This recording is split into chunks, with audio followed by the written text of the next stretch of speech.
Nah, kelebihannya Pak KDM ini langsung dirasakan dan langsung direspon ya oleh masyarakat bawah. Dan Pak Purbaya dirasakan langsung ke pasar dalam konteks yang pemain saham dan sebagainya. Ya, masyarakat bawah juga mengetahui bahwa kebijakan-kebijakan yang diambil ini sebetulnya mengarah ke masyarakat bawah. Yang dilakukan, ya, kalau dia bisa konstruksinya, infrastrukturnya ini adalah kebanyakan memang untuk sentuh ke masyarakat, ya.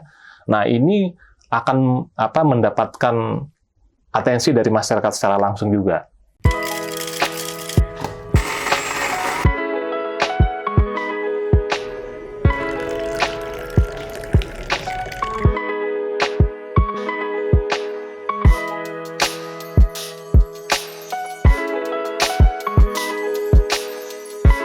Oke, kita ngobrol di PR.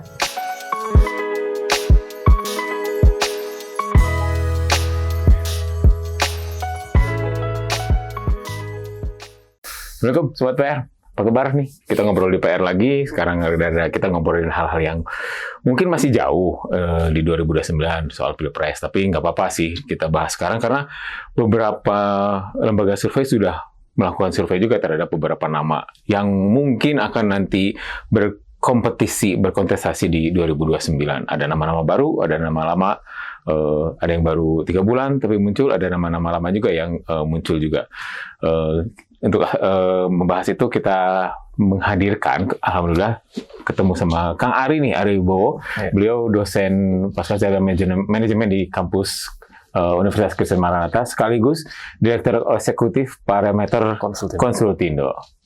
Selamat datang, Kang. Atur nuhun, Kang, sudah diundang. Nah, kita ngobrolin itu sih sebenarnya walaupun masih lama ya, tapi kan geliatnya sudah mulai muncul ya di dalam beberapa, padahal Pak Prabowo baru setahun menjabat, tapi sudah mulai yang bikin survei-survei, muncul-muncul pihak-pihak yang lain baru. Yang terakhir ada, kalau kita sih mau ngambil 2 survei terakhir mungkin ya, yang salah satunya adalah surveinya dari Indikator. Indikator tuh memunculkan untuk capres masih tetap Pak Prabowo. 40 sekian persen, lalu KDM, Gubernur Jabar, 18 sekian persen, coba saya cek dulu ya.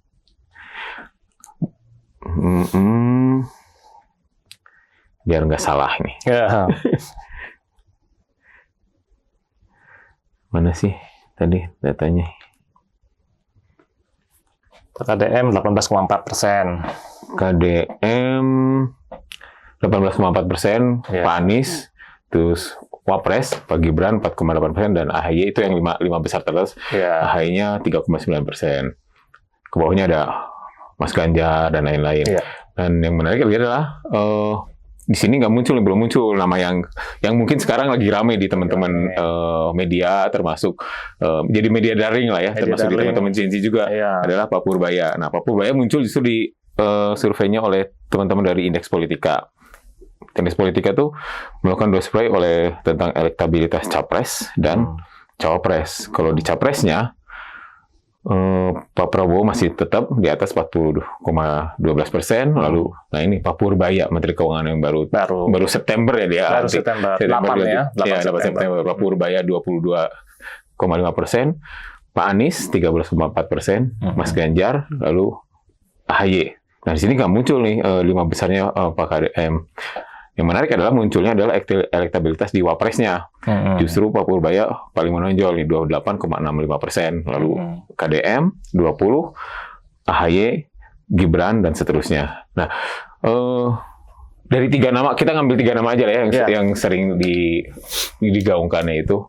Kalau Gibran sekarang sudah muncul, ini mungkin calon-calon pres berikutnya yang sedang atau capres berikutnya itu Pak KDM, Pak Purbaya sama AHY. Kalau Kak Ari sendiri melihatnya, khususnya saya menarik adalah Purbaya efeknya ya, dalam 3 bulan beliau sudah melejit seperti itu. Apa yang bisa dilihat dari khususnya dari faktor kepemimpinan, terus bagaimana mereka mengeksekusi kebijakan-kebijakannya? Melihatnya gimana Kang dari pergerakan itu? Oke, makasih Kang. Jadi gini, kenapa Purbaya dalam waktu 3 bulan ya, Pak Purbaya dalam waktu 3 bulan bisa begitu melejit? Nah, sebetulnya sebagai public figure lah ya, katakan kan ini pejabat negara ya. Maka apa yang dia ambil kebijakan atau isu yang dia lakukan itu punya efek tidak langsung ke masyarakat ya. Kalau dia memiliki dampak langsung ke masyarakat, wah sekarang kan istilahnya berdampak kita dikit-dikit ya. Tapi memang berdampak juga ternyata ya dari performance Pak Purbaya ini. Ini salah satunya adalah misalkan ya indeks harga saham gabungan. Itu kan ATH terus ya.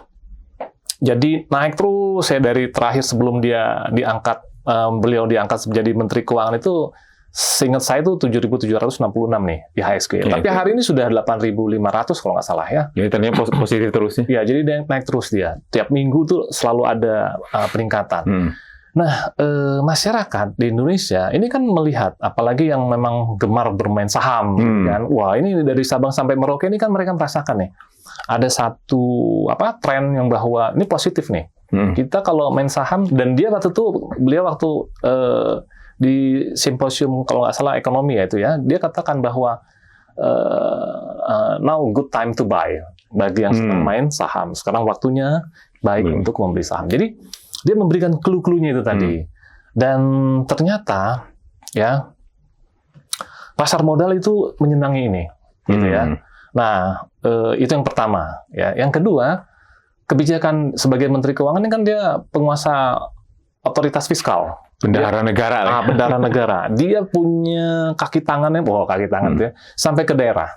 Sampai ke provinsi, sampai ke kota, sampai ke kabupaten. Apa itu? Ya itu tadi, keuangan daerah. Ya kan? Walaupun dengan kebijakannya TKD ini, ya, tapi sebetulnya itu kalau menurut saya, ya, itu kan sebetulnya salah satu colekan gitu. Gimana nih Silpa gitu, ini sudah mau akhir tahun, kan beliau diangkat 8 September. Ancang-ancang dong, bentar lagi 3 bulan habis nih. Nah, dia punya kepentingan untuk efektivitas penyerapan anggaran daerah. Semakin terserap itu anggaran, semakin banyak uang berputar di daerah, semakin cepat. Jadi ekonomi juga bisa tumbuh. Gitu. Nah, kalau ini terjadi... Karena targetnya 8% ya? Target 8%, walaupun nanti mungkin 2028, 2029 mungkin ya? 2029, 2030 mungkin nanti ya.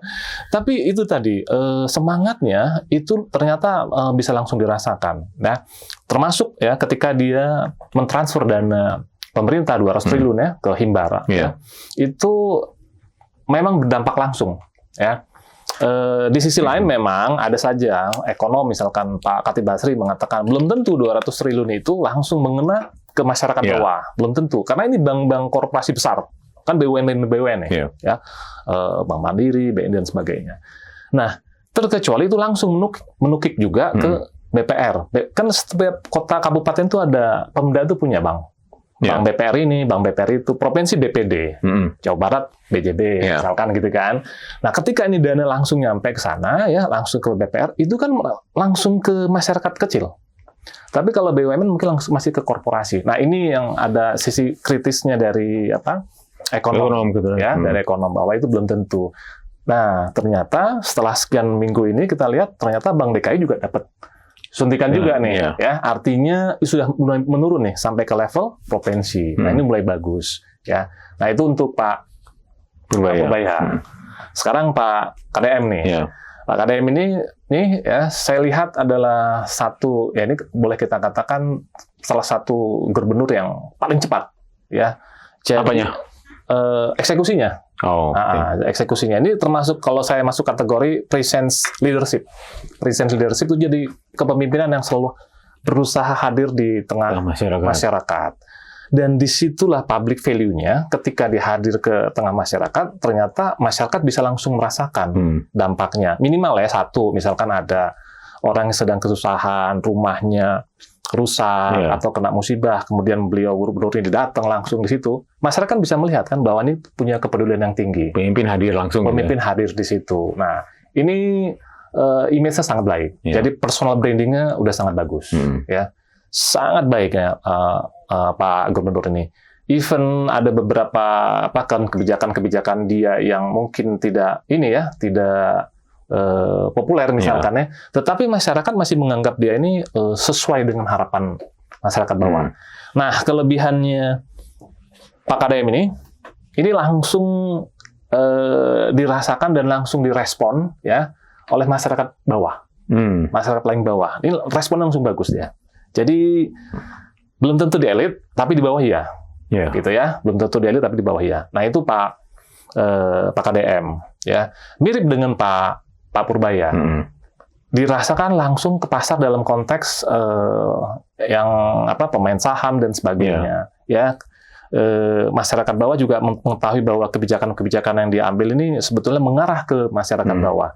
Tapi Pak Purbaya belum tentu di tataran elit ini bagus gitu ya. Belum tentu bisa total ya diterima gitu. Kenapa?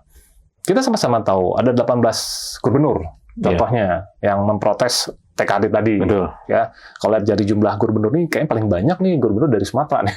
Kalau lihat ada gubernur Aceh, ada gubernur Sumatera Utara, Kepulauan Riau, Babel, Lampung, Jambi, Bengkulu dan sebagainya ya.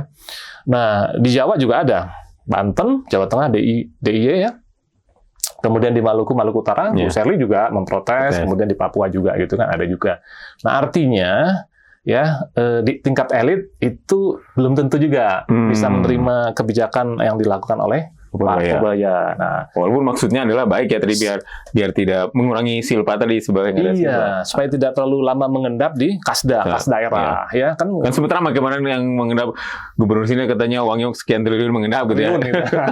Itu contoh. Tapi itu kan jadi bagus. Itu kan dicolek gitu kan. Gimana nih kok diem aja? Langsung gitu kan supaya penyerapan anggaran ini langsung efektif ya dan bisa dirasakan masyarakat. Nah, itu ya jadi dua ini. Kemudian Pak AHY ya, infrastruktur itu memang membutuhkan modal besar, ya. Dan salah satu indikator pembangunan negara itu memang dari sisi infrastruktur, ya, dari sisi infrastruktur. Nah, infrastruktur itu bagusnya begini, dia kayak dua sisi. Satu bisa langsung dirasakan, dinilai oleh pemerintah, sisi lain langsung bisa dirasakan oleh masyarakat, ya. Jadi ada satu contoh ya. Ya, ini saya sebutkan aja, Kabupaten Kuningan dulu itu bupatinya tuh sangat disukai oleh warganya. Kenapa? Karena jalannya itu sampai ke pelosok. Aspal ke desa-desa ya, ke pelosok desa-desa itu aspalnya warna hitam. Nah, warna hitam itu menunjukkan bahwa kualitas aspalnya baik, bagus gitu. Dan betul sampai ke dalam. Ya, almarhum Pak Hamid Suganda. Ya, itu ya. Itu memang betul itu. Dan relasinya beliau ini dengan camat-camat, dengan kepala desa itu bagus sekali ya. Nah, itu salah satu bentuk bahwa konstruksi itu punya dampak langsung. Infrastruktur. Ya dalam hal ini infrastruktur keseluruhan punya dampak langsung. Jadi jalan bisa, sekolah, bangunan sekolah juga bisa, puskesmas juga bisa, pasar dan sebagainya. Ini kan kepentingan publik semua dan itu langsung terasa oleh masyarakat. Nah, kembali ke sini ya. Pak AHY apapun yang dilakukan ya, kalau dia bisa konstruksinya infrastrukturnya adalah kebanyakan memang untuk sentuh ke masyarakat ya. Nah, ini akan mendapatkan atensi dari masyarakat secara langsung juga ya. Nah, ini kelebihannya kalau menggunakan maksudnya posisi sebagai Menteri Infrastruktur gitu ya. Nah, itu ada kelebihannya dia di situ. Ya, kelebihan lain banyak juga sih. Megang anggaran besar juga. Itu contohnya lah ya. Tapi itu langsung bisa dirasakan masyarakat. Kenapa? Coba disuruh milih. Saya memilih memperbaiki rumah sakit atau pasar atau manajemen SDM-nya. Kalau mau dilihat langsung dirasakan dampaknya kepada masyarakat, ya harusnya ke pasar tradisional diperbaiki. Sekolah diperbaiki, rumah sakit, RSUD ya diperbaiki, itu akan langsung berdampak gitu ya. Nah, ini jadi orang bisa melihat bahwa wah ini pejabat kita, Bapak ini, tokoh ini memberikan perhatiannya luar biasa ke masyarakat. Nah, tetapi kalau mungkin kementerian yang sifatnya tidak berada di posisi itu ya, tidak langsung bersinggungan langsung dengan masyarakat. Contoh misalkan Menpan RB itu kan rasanya cenderung ke birokrat, ke ASN. Kalau ke masyarakatnya belum tentu. Ke elit lah itu. Ke elit. Menteri Sosial langsung ke masyarakat. Nah, itu contohnya itu, Kang. Nah, terus kan tadi kalau ngomongin infrastruktur ya, mungkin apakah itu juga yang akhirnya diambil KDM ya ketika kemarin bikin kebijakan bahwa udah yang untuk infrastruktur desa biar nanti ditangani oleh Pemprov, kan kepada desa-desa oleh Pemprov juga rencananya seperti itu, termasuk untuk kalau ada sekolah yang rusak laporkan sekalian nanti mereka yang turun ya. Ya jadi begini, kan eksekusi perlu cepat ya. Ya, eksekusi perlu cepat. Kalau memang ada hotline bisa langsung masuk ke Pak KDM, gitu kan. Barangkali, ini hanya barangkali ya, di kabupaten ya, kabupaten tertentu misalkan untuk pembangunan sekolah ya, atau gedungnya apa dan sebagainya itu tertunda-tunda, atau mungkin karena dananya dan sebagainya, maka dinas provinsi dalam hal ini misalkan, ini kan bisa dua ya. Kalau untuk konstruksi PUPR, ya. Tapi kalau untuk manajemen, buku dan sebagainya itu bisa ke dinas pendidikan, ya kan. Nah, maka dinas provinsi Jawa Barat bisa langsung turun, ya. Sehingga kalau misalkan Pak KDM menyatakan langsung dihandle sama provinsi, nah itu kemungkinan besar karena dia ingin eksekusi lebih cepat, gitu. Dan tidak ada masalah dengan hambatan anggaran, karena anggaran sudah langsung di-support dari pemerintah provinsi. Nah, itu contohnya. Jadi itu baik ya. Satu lagi sebetulnya ada contoh di mana kereta api. Wah, itu contoh yang bagus banget dari yang kemarin ya. Yang kemarin Jakarta itu ya. Iya, Jakarta Bandung, Banjar itu kan Pangandaran itu. Wah, itu salah satu bentuk. Saya melihat begini, apakah ini mau mau dihabisin ke sana kan konstruksi belanjanya mau 2026 diarahin ke sana. Saya pikir itu sangat baik juga. Jadi kita harus akui ide dari Pak KDM ya, ide-ide dari Pak KDM dan eksekusi dari Pak KDM emang bagus. Ya, idenya bagus, eksekusinya cepat. Nah, ini Pak KDM yang tadi saya katakan bahwa dia termasuk present leadership. Jadi kepemimpinan yang memang hadir. Gitu. Nah, ini Kang, jadi yang bisa kita lihat dari Pak KDM ya. Salah satunya kelebihan di situ juga. Nah, itu yang jadi salah satu yang menjadi perhatian juga ke Pak KDM adalah ketika Pak KDM melakukan revisi Pergub beberapa kali tuh dari awal tahun itu sampai 7 kali, dari 7 sampai 8 kali. Sebenarnya itu kapasitasnya memang kebijakan beliau ya, tapi apakah itu bisa menjadi pertanyaan publik ya ketika kenapa harus berkali-kali gitu ya? Ya, jadi begini itu manajemen pemerintahan daerah. Ya, jadi begini ya, beliau ini kan pejabat yang sudah sangat berpengalaman, katakan 10 tahun sebagai bupati. Ya. Tapi ketika naik upscale lah ya ke level provinsi kan juga butuh penyesuaian juga. Ya, sama halnya ya. Pak Presiden Prabowo, beliau sudah pengalaman ya 5 tahun sebagai Menhan gitu kan. Tapi begitu diangkat menjadi presiden ya beliau juga butuh waktu ya beradaptasi. Nah, sekarang kembali ke Pak KDM. Naik menjadi gubernur.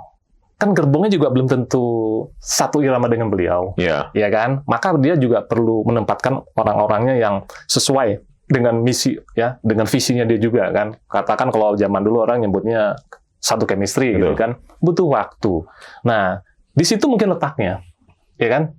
Jadi yang memberikan masukan juga, yang memberikan laporan-laporan gitu kan bahwa bisa Pak kita bikin pergub ini dan sebagainya. Ternyata bisa jadi itu malah bertentangan, atau bisa jadi itu malah jadi unpopular, itu malah jadi backfire gitu ya buat beliau, sehingga revisi lagi gitu kan. Dan saya yakin itu di awal-awal itu.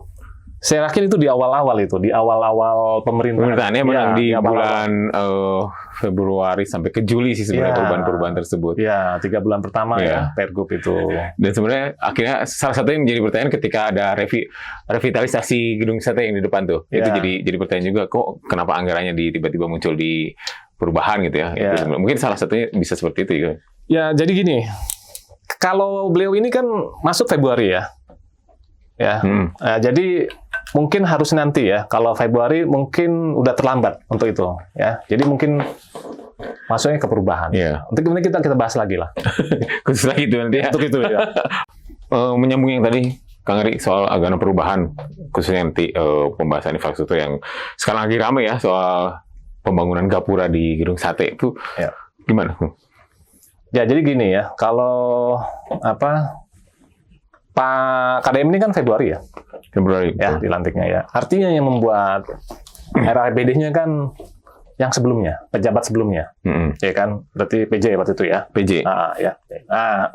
Beliau tidak punya slot untuk memasukkan kegiatan tersebut ya untuk gapura ini. Tetapi ketika beliau sudah diangkat menjadi gubernur, kemudian setelah berjalan sekian minggu, misalkan dirasa, wah ini kok kayaknya gapura ini harusnya perbaiki lah, disentuh lah ya, apapun lah itu ya, sisi apanya gitu ya. Maka anggaran yang paling cepat mudah digunakan ya anggaran perubahan, ya kan? Nah, jadi itu cirinya anggaran perubahan adalah segala atau satu rencana yang tadinya tidak termasuk dalam anggaran murni, akhirnya terrealisasinya atau dimasukkan di anggaran perubahan. Nah, jadi kemungkinan besar ya itu tiba-tiba sih, bukan tiba-tiba ya, mungkin Februari dilantik, Maret sudah ngerasa ini perlu saya perbaiki nih.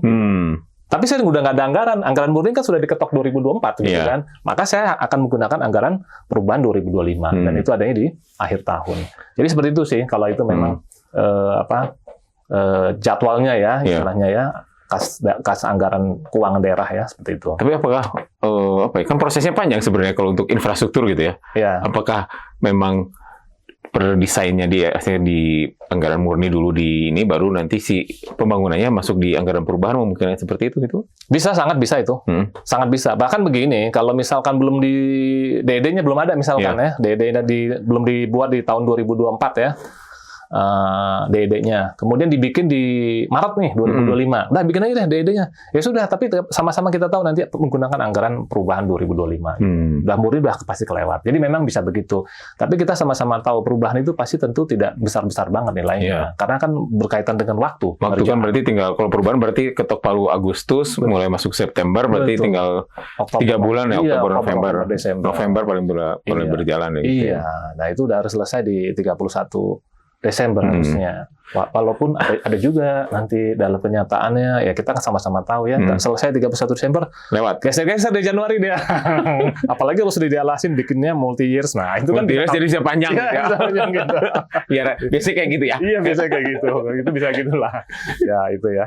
Kaitan itu. Nah, kembali ke Pak Purbaya nih sebenarnya. Yang menarik adalah justru kehadiran Pak Purbaya itu membuat Gen Z tertarik kepada isu-isu pemerintahan, Kang. Perbincangan di media sosial khususnya, mulai dari TikTok, terus di Instagram, sampai di thread juga muncul tentang komentar-komentar kebijakan-kebijakan Pak Purbaya yang dikomentari oleh para netizen, gitu, khususnya para teman-teman Gen Z. Kalau Kang Ari sendiri melihat seperti itu, cara apa sih yang dipakai Pak Purbaya ini dari sisi komunikasi ya? Dia memang sengaja seperti itu atau enggak gitu? Karena dulu ketika jadi LPS kan tidak muncul tuh sifatnya untuk bikin komentar-komentar yang membuat orang penasaran gitu ya, komentar-komentar yang membuat orang menarik gitu ya. Bahkan Pak Said itu sempat ngomong juga bahwa saya tidak pernah menyangka kalau melihat karakter seperti itu, karena bukan tipikal fighter, tapi sekarang kok jadi tipikal fighter gitu ya. Emang ada perubahannya seperti itu tuh gimana? Oke, Kang. Jadi yang jelas begini, Pak Purbaya itu menyadari betul posisi sebagai Menteri Keuangan itu tidak mudah dan tidak ringan. Ya, dan tidak seksi sebenarnya, kan bahasanya biasanya rada berat-berat gitu ya. Itu hal yang berat selama ini gitu ya. Iya, itu hal yang berat. Tapi begini, justru di situ itu tugas salah satu utama dari seorang Menteri Keuangan adalah meyakinkan pasar. Ya kan? Kalau pasar yakin, maka ya kan semangatnya bergulir semakin besar, semakin positif, semakin meningkat, semakin naik. Dan itulah pasar. Karena itu kalau bicara politik, misalkan ya, bicara politik dulu ya, orang kan melihat politik adalah persepsi. Nah, kalau keuangan, Menteri Keuangan, apalagi ini penguasa fiskal gitu ya, bendahara negara, maka dia harus bisa meyakinkan kepada publik, kepada pasar bahwa dia capable. Nah, yang paling mudah itu adalah ketika, contoh ya tadi ada IHSG, dia betul-betul bisa membuktikan. Kemudian komunikasinya dia menggunakan bahasa-bahasa yang sederhana, ya. Kalau kita lihat, walaupun beliau kuliahnya di Purdue University ya, tapi dia kan sangat jarang kalau kita lihat menggunakan bahasa asing. Dia lebih banyak menggunakan bahasa Indonesia. Iya, betul. Iya kan? Supaya artinya anak-anak ini ya Z gitu ya, Z itu mudah memahami apa yang dia sampaikan. Karena ini ilmu ekonomi. Di akad 1 itu ya. Jadi, yang kedua, dia menggunakan istilah-istilah gini. Nanti kalau ini beres, ini kita kaya bersama-sama, kita kaya bareng-bareng, ya kan? Jadi ini selalu memunculkan motivasi vibe positif gitu ya. Vibe positif itu jadi wah kita punya menteri ini kok kayak optimis gitu ya. Optimis terus. Dan memang dia bilang saya pro optimis, saya pro pertumbuhan. Dan tapi ternyata dia mampu membuktikan. Sampai hari ini kalau kita lihat itu IHSG naik terus ini, ya kan? Turun naik lagi terus gitu kan? Itu contohnya juga ya. saya lihat juga ini katanya penyerapan anggaran juga sudah mulai efektif ini di daerah-daerah ini. Karena orang mikir juga ya, maaf ya, kepala daerah juga mikir, wah ini kalau misalkan saya nggak cepat-cepat habiskan nanti ini ditarik nanti. Jadi tahun depan nggak segitu lagi. Iya, makanya aturan dari pusatnya gitu. Iya. Padahal kita sama-sama tahu kenapa nggak bisa langsung segera digunakan. Karena kan mereka juga ada proses P3K, ya kan harus bayar itu, dan itu memang akhirnya banyak di akhir tahun anggaran ini. Makanya bukan berarti tidak terserap, tapi memang prosesnya panjang, secara iya. administratif gitu ya. Iya, betul itu. Nah, ini contoh. Nah, kembali ke Tanungnya Pak Purbaya, itu memang dia membangkitkan optimisme, ya kan? Bahasa yang digunakan bahasa yang mudah, sederhana. Bahkan dia bilang, ini ekonom bukan ekonom. Jadi seolah ekonom ini adalah satu profesi yang terhormat, baik, dan ini akan menguntungkan banyak semua orang, termasuk generasi Z ini kalau mengerti ekonomi, ke depannya kalian nanti bisa mengantisipasi, menghadapi perubahan dan sebagainya, gitu kan. Nah, ini bagus ya. Dan kalau saya lihat, ya memang berusaha mengedukasi. Ini yang disebut literasi. Bukan saja keuangan, tapi literasi ekonomi. Yang dilakukan sama Pak Purbaya ini adalah literasi ekonomi. Jadi anak-anak Gen Z ini sama-sama memahami bahwa ekonomi itu penting, dan nanti mereka mengerti bahwa Indonesia punya potensi untuk bertumbuh terus ke depan, itu semakin besar potensinya. Nah itu. Bahasanya memang dibikin mudah ya, jadi nggak, kan biasanya bahasa ekonomi mengawal gitu, ya, apa ini gitu bahasa-bahasanya.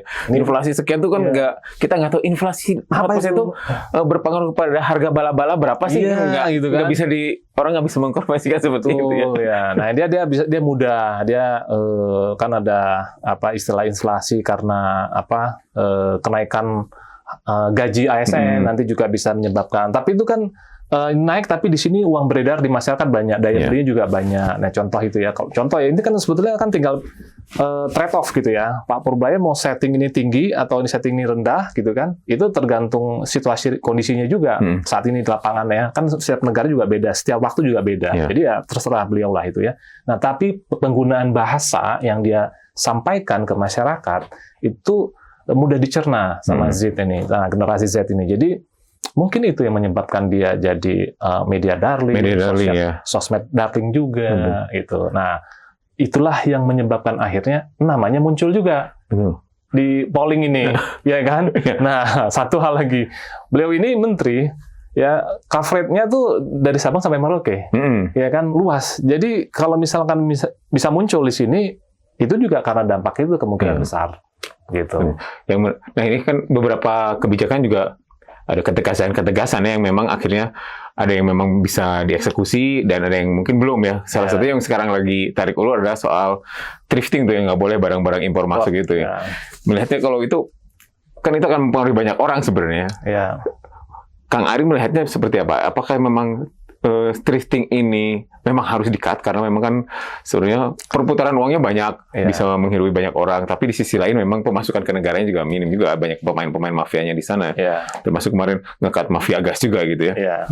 Ya, saya pikir begini ya, kita perlu memberdayakan ekonomi lokal, ya kan?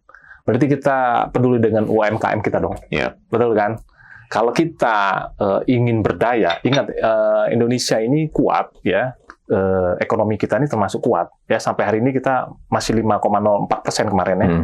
Itu juga karena belanja, konsumsinya, demand dari dalam negeri kita itu 90% sebagai kontribusi itu ya pertumbuhan ekonomi. Jadi kalau misalkan kita mau nambah lagi lebih dari 5%, arahnya misalkan 7-8% tadi itu kan 8%. Mau nggak mau kita harus memberdayakan produsen lokal. Kemudian konsumennya juga konsumen lokal juga, ya kan? Hari ini memang sudah pasti konsumen lokal.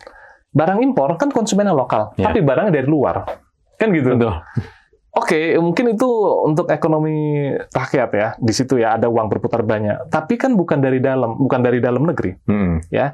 Nah, sekarang saya balik. Kalau misalkan produsen dari dalam negeri, artinya uang ini untuk kita terus muter di situ. Nah, muter di situ. Jadi keuntungannya otomatis tadinya UMKM-nya cuma 1 orang atau 2 orang karyawannya, begitu ada permintaan banyak, dia bisa nambah 4, 5, 10 karyawan. Akhirnya lebih banyak jumlah pengangguran akan terus cepat sekali gitu ya. Harusnya begitu ya. Nah, itu yang pertama. Yang kedua, Di mana-mana thrifting itu ya kalau kita bicara apalagi misalkan ilegal katakan tadi itu bakal kalau nggak bisa dikasih pajak aja, ya namanya ilegal kalau dikasih pajak kan nggak ada ceritanya kan. Namanya ilegal ya, jadi dilegalkan, dilegalkan gitu ya. Jadi saya pikir saya setuju ya. Ini kan memang sesuatu yang ini amanat undang-undang lah ya. Kita lurusin aja. Nah kalau saya lihat dampaknya itu tadi langsung jadi ke produsennya dalam hal ini UMKM tumbuh. Ya, uang beredarnya jadi banyak, ya kan? Ketika uang beredar di masyarakat banyak, maka dia daya beli juga tinggi. Dia bisa konsumsinya tinggi. Nah, ini terus berputar, gitu kan? Nah, ini yang bagusnya ketimbang uang itu misalkan diem, ya, nyangkut diem. Apalagi tadi itu yang ada kalau mau bicara pemerintahan daerah tuh cuman diem di kasda aja. Nah, itu kalau ini pemerintahan. Kalau ini yang swasta, ini swasta kan lebih banyak dia bergelut, maka lebih bagus. Gitu. Makanya tadi kembali saya katakan ya mudah-mudahan 200 triliun tadi Himbara itu segera turun langsung ke bank-bank BPR yang di daerah-daerah. Ya kemungkinan mungkin kalau tahun depan disuntik lagi, entah Februari atau Maret suntik lagi, ya harapannya juga langsung ke bank-bank di daerah ini. Sehingga apalagi menjelang itu ya puasa ya, menjelang perputaran uangnya lebih besar lagi. Nah itu kan satu sentimen positif ya, itu luar biasa itu. Nah ini harapan kita sama Pak Purbaya itu kenapa Genset jadi begitu menaruh harapan tuh ada di sana juga. Kayaknya seolah-olah beliau ini bisa mengetahui ya sudah lapangan kerja gitu ya, penyerapan dia kan bilang begini, kenapa sih kok takut pertumbuhan ekonomi naik? Takut kepanasan ya? Gitu kan.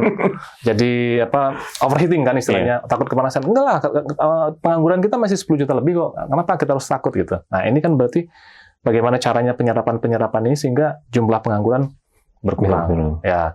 Nah, ini salah satunya kenapa beliau juga saya lihat dia cenderung menggunakan pasar itu ya menaikkan pertumbuhan ekonomi itu adanya di pihak swasta, sektor swasta. Jadi di pemerintah tetap digenjot gitu ya, bahkan dengan cara tadi itu TKD itu untuk menyolek. Nah, di sisi lain uang yang ditransfer ke daerah ini tadi ke Himbara ini itu untuk menghidupkan sektor swasta ini terus. Nah, sektor swasta ini kan nanti akan turun dia ke UMKM. Jadi dua ini jalan dia. Dua mesin ini jalan memang. Nah, itu ya. Dan ini dijelaskan ke Genset mengetahui bahwa oke, selama ini ternyata kayaknya mesinnya bukan pincang tapi tidak maksimal gitu. Nah, ya, Genset mulai memahami kalau begini nanti wajar juga cita-cita 8% itu bisa bisa realistis gitu ya, keinginan yang realistis gitu. Jadi menumbuhkan rasa optimis juga ya sebenarnya. Ya. Jadi penjelasan beliau ini menumbuhkan rasa optimisme bahwa bukan hal mustahil 8% itu. Ya, bukan hal karena ada ini kita punya banyak resources untuk mencapai 8%. Ya memang begini ya. Singapura negara maju. Hari ini kalau saya tidak salah tingkat pertumbuhannya 2,9%. Tapi dia sudah posisi negara maju. Ya kan? Sama Korea juga, ya. Tingkat pertumbuhannya di bawah kita, tapi posisinya dia selama ini sudah menjadi negara maju, ya. Jadi dengan angka yang cuma 2,5% atau 3% itu, atau kayak Malaysia lah itu ya, apalagi Malaysia sekarang lebih bagus ya dari Singapura. Dia hidupnya jadi tetap enak karena dia sudah posisinya negara maju, dia tinggal jaga saja. Nah kita sedang mengejar, karena kan kita ini negara berkembang ya dengan penghasilan tinggi kategorinya Indonesia ini. Ini sedang mengejar ke sana ya, sehingga memang membutuhkan tingkat pertumbuhan yang cukup baik ya. Katakan 8% tuh kalau misalkan kita 8% selama 10 tahun aja, wah ini kita bagus ini ya. Jadi masuk negara maju nih kita bisa. Amin. Ya, amin ya. Nah, sebenarnya kebijakan-kebijakan KDM sendiri gimana Kang? Kemarin soal jadi pembangunan itu harus memperhatikan lingkungan juga. Ada hal-hal yang bikin kebijakan-kebijakan ketika awal tuh yang menertibkan beberapa bangunan-bangunan di daerah serapan air. Itu kan kebijakan kalau kayak tadi present hadir. Nah, soal eksekusinya gimana? Ya, jadi memang betul ya. Soal itu tadi ya daerah resapan air ya saya pikir itu sebetulnya kenapa izinnya turun ya? Tapi kan ada pihak-pihak yang merasa ini mah kok tebang pilih gitu, ada beberapa pihak yang masih berdiri di situ tapi nggak diapa-apain gitu. Ya, nah jadi begitulah ya. Memang sulit kalau tidak rata, ya. Kalau sampai tidak ada rata, maka ada pihak yang merasa terkena dampak dari keputusan tersebut, maka dia akan dengan mudahnya melakukan framing bahwa ini tebang pilih. Ya, framing itu bisa muncul kapanpun dan apapun itu wujudnya, sedikit saja itu bisa muncul. Nah, jadi apa yang dilakukan Pak KDM untuk daerah resapan air, penertiban tempat tadi itu ya, wisata, itu saya pikir itu sudah benar. Tinggal sekarang eksekusi yang lain juga gitu. Konsistensi juga penting kan. Karena ketika sesuatu tidak konsisten, maka akan muncul tebang pilih. Dan itu akhirnya kalau memang benar ya, misalkan hanya sebagian aja, parsial saja, wajar kalau menjadi the framing bahwa ini tebang pilih. Ya, sebaliknya, kalau misalkan dia rata, dia lakukan secara konsisten, berarti itu hanya sekedar framing dari pihak-pihak yang dirugikan dari kebijakan Pak KDM. Ya mudah-mudahan konsisten aja ya. Mudah-mudahan beliau ke depan terus-menerus 2026, 2027, 2028 tetap konsisten sehingga jadi tidak ada framing yang mengatakan bahwa itu tebang pilih dan sebagainya. Nah, Kang Ari, kita ngebahas yang tadi kita bicarakan di awal ya soal hasil-hasil survei tersebut. Memang masih lama, masih 2029, tapi semua kayaknya sudah mulai berlari di tahun ini gitu ya. Sudah mulai mencari nama-nama, mencoba elektabilitas, popularitas. Nah, saya pengen bicara kansnya seperti apa ketika nih Pak Purbaya kan Pak Purbaya, AHY, KDM gitu ya.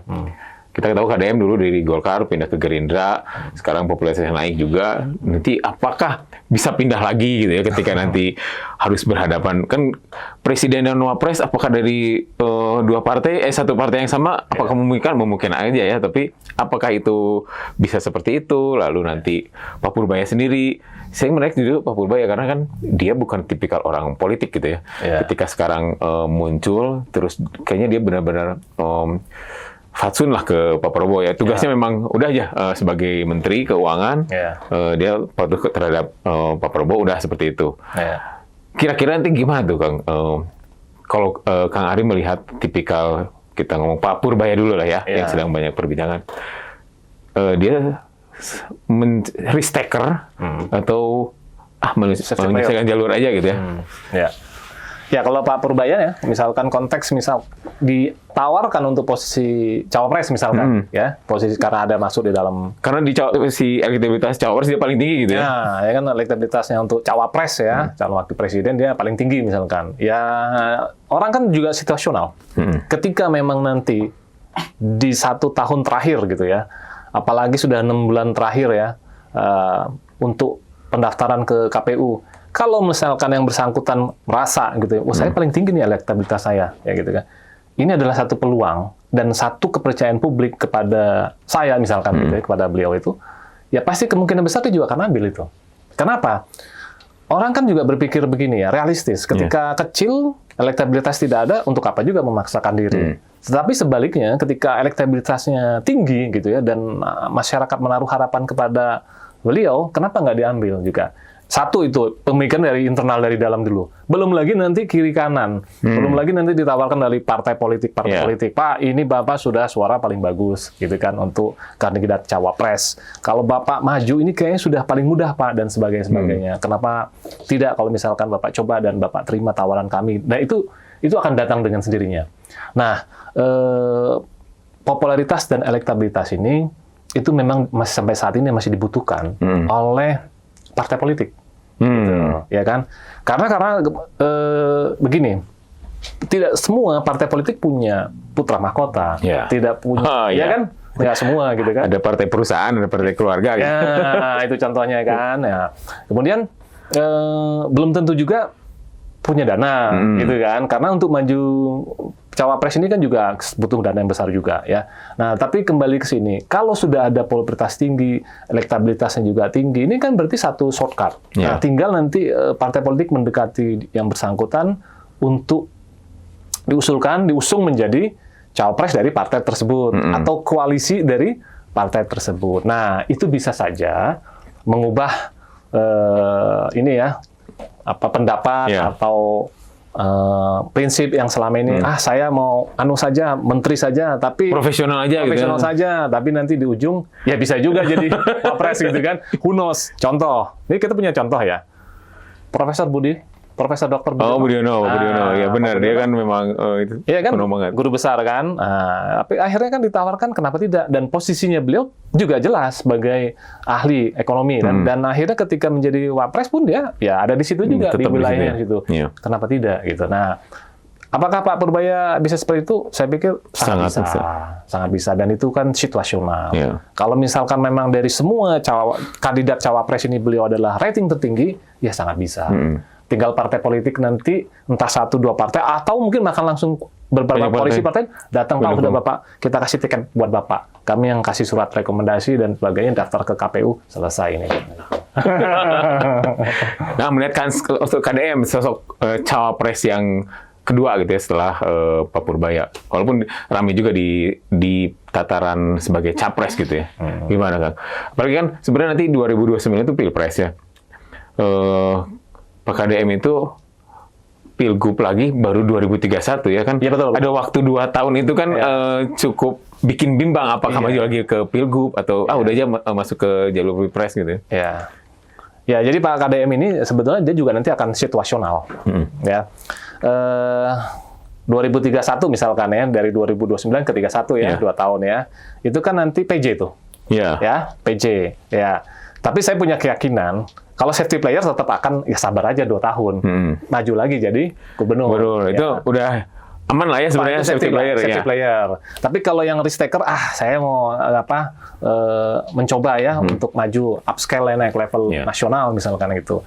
Kenapa tidak? Ketika memang ratingnya, popularitasnya tinggi, elektabilitasnya juga tinggi. Yang paling penting elektabilitas ya, itu memang tinggi, ya realistis juga.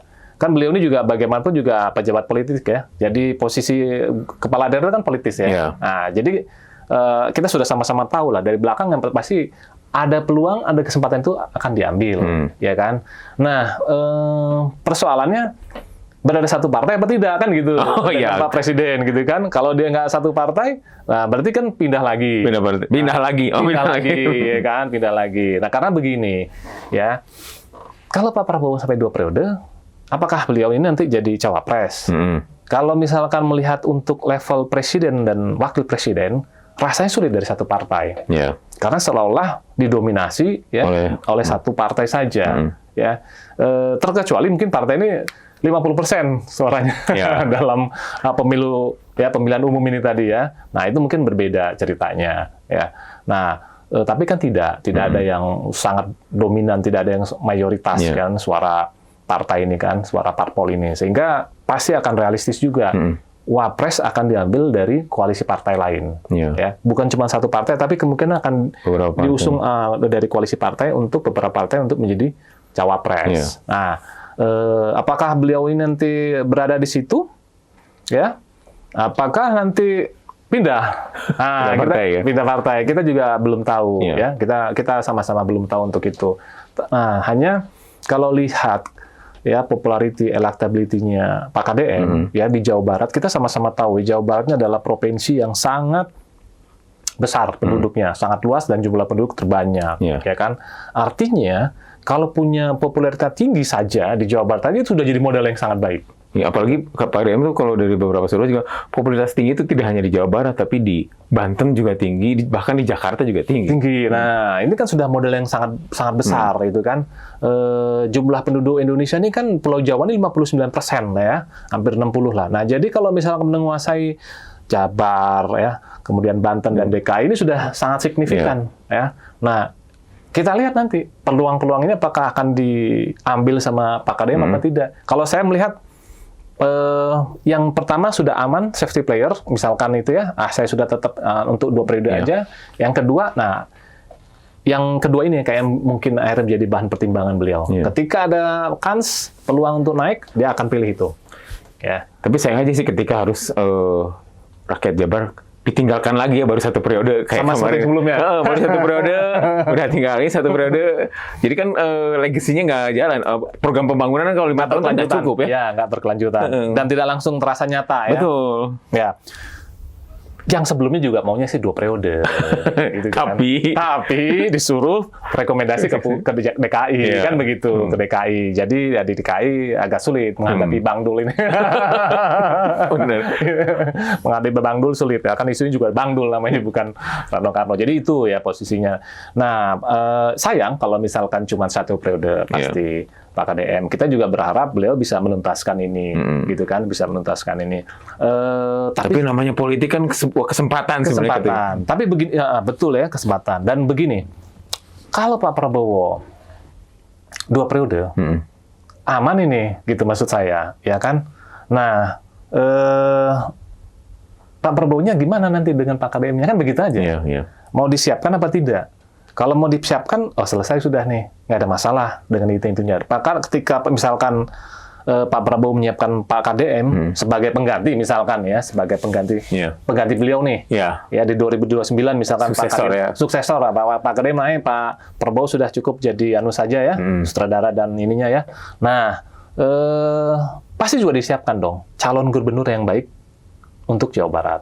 Pastinya ya. Dan pasti itu programnya harus berkelanjutan. Apa yang sudah dibikin visi, misi, dan program kerjanya Pak KDM akan diteruskan oleh orang pilihannya Pak Prabowo harusnya gitu. Jadi Pak Prabowo dan Pak KDM. Pak KDM, karena yang bikin visi misi ini kan Pak KDM nih. Nah, ya kan yang bikin visi misi Pak KDM. Jadi nanti Pak Prabowo bisa cari orang yang kamu teruskan ya program visi misinya Pak KDM, kan begitu. Nah, tergantung ini memang akhirnya. Gitu. Nah, kans AHY sendiri kan kalau yang tadi bukan pemilik partai. Nah, sementara AHY adalah pemilik partai. Demokrat dan AHY kansnya gimana, Kang? Kalau ngeliat, karena ada beberapa tahun ya si hasil survei ya kayaknya nggak terlalu banyak beranjak gitu ya. Pak AHY waktu itu belum jadi menteri, ya kan, Pak AHY baru jadi menteri di 2024 awal ya, zamannya Pak Jokowi, ya kan, sempat zaman Pak Jokowi diangkat jadi menteri. Nah, di situ agak berbeda. Hari ini apalagi jadi Menko, dan kalau kita lihat kementerian di bawahnya itu, wah itu strategis ya. Strategis semua itu. Strategis dari sisi anggaran. Nah, itu kan. itu asik itu. Nah, jadi bisa banyak event yang diciptakan. Ya kan? Kemarin lari di sini nih di Bandung. Waduh, akhiran gitu kan. Nah, sekarang bayangkan kalau beliau bikin itu 2 minggu sekali atau sebulan sekali di setiap ibu kota daerah gitu ya. Nggak sulit dan punya impact. Ya, punya dampak. Ya, popularitas sudah pasti ada. Tapi untuk mencapai sebuah elektabilitas, ya ada istilahnya voter trust. Voter trust ini harus dibangun, dan itu butuh text time ya, butuh proses. Kalau ini dilakukan terus oleh seorang AHY, maka ini elektabilitasnya akan naik. Ya, tinggal disetting mau di soft campaign atau mau di hard campaign. Kalau mau dikencengin ya dalam waktu dekat dia juga akan naik. Tinggal sesuai kebutuhan aja. Kebutuhan sesuai kebutuhan dan sesuai anggaran.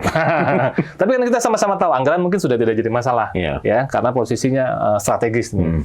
Jadi kembali ke sini, Putra Mahkota punya partai. Posisi ketua partai. Udah deh ya, itu sudah terpenuhi. Terpenuhi semua ini kan. Nah, makanya nggak ada salahnya kalau mulai dari sekarang. Nah, ini istilahnya sebetulnya market testing. Jadi melakukan AHY run itu sebetulnya market testing. Nanti mungkin bisa jadi ya dalam 6 bulan ke depan ada survei internal yang kita nggak tahu. Tapi itu akan dipantau terus. Dilihat, wah ini suara naik terus. Perbincangan nih. Naik terus nih. Ternyata kegiatan-kegiatan AHY run ini ternyata berdampak ini ya. Dan trust kepada Pak AHY ini semakin positif ya, semakin meningkat dan elektabilitasnya juga akhirnya semakin tinggi. Nah, apakah ini calon atau kandidat cawapres yang ini yang baik gitu? Saya pikir ya dia juga punya kans yang sama-sama besar ini gitu ya. Jadi kalau hari ini misalkan disurvei nanti ya, minggu depan atau bulan depan atau Desember lah katakan, harusnya ada peningkatan. Karena posisinya beliau ini sudah sebagai menteri. Menko dan ketua partai gitu ya. Betul. Jadi itu penting banget bagi sebuah partai politik ya. Itu penting banget, dan sebuah elit politik juga penting itu. Karena partai politik, bayangkan ya, sebuah negara kalau nggak punya elit, nggak punya kandidat-kandidat capres dan kandidat cawapres yang capable gitu ya, kan bingung kita. Kita nih sebagai rakyat bingung, mau kita pilih siapa gitu ya, masa cuma satu gitu ya. Nah itu jadi itu tadi ya, jadi memang kita perlu stok tokoh calon itu tokoh-tokoh ini tokoh-tokoh nasional penerus lah ya. Iya, regenerasi ini memang perlu diciptakan dari sekarang, dan itu memang benar. Terlepas jadi istilahnya dari dinasti politik apa itu mungkin karena nggak ada undang-undang yang melarang untuk itu ya, kan semua orang punya hak ya untuk maju ya. Nah jadi itu contohnya yang realistis bahwa AHY punya kans besar untuk jadi cawapres ya. Tinggal nanti di ujung nanti pada saat perhitungan itu hasil surveinya bagus apa enggak, ratingnya, elektabilitasnya, terus anggarannya siapa apa enggak, infrastruktur partainya seperti apa, yang mendukung berapa partai gitu kan. Nah, kita juga belum tahu nih, belum putus nih berapa persen untuk jadi mencalonkan presiden kan, thresholdnya ya. Nah itu juga kita belum selesai ya. Dan jadi nanti sambil berjalan itu nanti kita lihat. Saya rasa Pak Ahy salah satu kandidat cawapres yang juga cukup kuat ya. Nanti cukup kuat. Karena akan menarik ada beberapa calon cawapres yang akan bisa ini ya, kayak mungkin Puan nggak tahu ya apakah cawapres, terus nanti kalau Mas Ganjar dan Pak Anies apakah maju lagi gitu ya, walaupun di hasil survei muncul kan soal kendaraan dan lain-lain ya. Iya. Sama Pak Bahlil juga itu. Pak Bahlil apa? Begini, Pak Bahlil ini partai besar loh ini. Iya. Ya, bukan partai sembarangan ya. Ini partai memang nomor 2 hari ini rankingnya ya. Tapi kan partai kuat ini ya. Iya. 32 tahun berkuasa, pemenang terus gitu kan. Jadi otomatis dia juga punya infrastruktur partai sangat baik gitu ya. Nah, berarti siapapun ketumnya punya kans, ya, punya kans. Tinggal bagaimana nanti elektabilitasnya pada saat di 2029 itu seksi apa tidak, kuat apa tidak. Ketika elektabilitasnya tinggi, gitu kan, saya pikir dengan posisi sebagai ketua umum partai, dia punya jaringan Sabang sampai Merauke selesai. Yeah. Anggaran saya pikir juga selesai mereka. Saya tahu kita sama-sama tahu ini kan. Partai Golkar nih kalau untuk anggaran kayaknya tidak begitu bermasalah. Dia ada saja. Sudah banyak ya. Sudah banyak. Petik X-nya udah gede. Iya, jadi untuk itu nggak ada masalah lah. Jadi tinggal nanti rate-nya seperti apa dan kemudian dengan capres ini ya ini cocok apa enggak. Misalkan ya dengan Pak Prabowo lagi misalkan 2029. Nah, ini apakah bisa satu kesepakatan bersama, ya sudah, itu bisa jadi opsi dari Pak Prabowo. Dengan catatan Pak Prabowo maju lagi di 2029. Dengan catatan Prabowo maju. Kalau nggak maju, makin rame ya? Makin rame. Berarti ini kan free championship ini. Ya, free championship ini rame nih. Nah, kalau udah free championship biasanya anggaran money talk. Uang bicara nih. Nah, itu nanti kita bicara lagi soal ini, soal survei dan lain-lain. Karena beliau juga pakar di bidang survei. Ada episode khusus lagi nanti kita bicara. Terima kasih Kang Ari atas waktunya. Kita lihat nanti tahun 2026 makin ramai nggak nih orang-orang yang cari nge-branding diri ya. Untuk di personal branding ya. Personal branding. Terima kasih Sobat PR. Assalamualaikum warahmatullahi wabarakatuh.